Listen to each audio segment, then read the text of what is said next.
că vă extindeți. Da.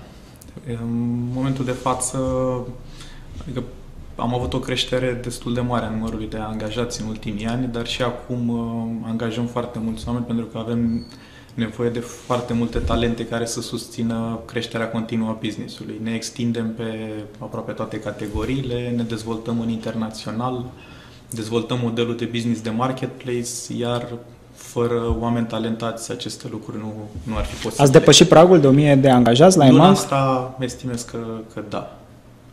Cât vă estimați la începutul anului? Deci sunteți conform planului de creștere? Exact.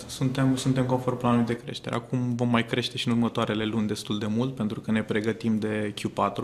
În Q4 vânzările vor crește peste media celorlalte trimestre și ne pregătim ca în Q4 să oferim clienților un serviciu foarte bun și pentru asta, la fel, avem nevoie de oameni talentați alături de noi. Deci angajați oameni doar pentru trimestrul 4, cu Black Friday și cu finalul anului, sărbătorile de iarnă?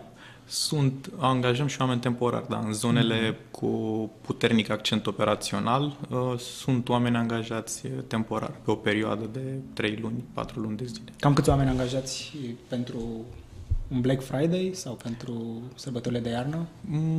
Temporar angajăm undeva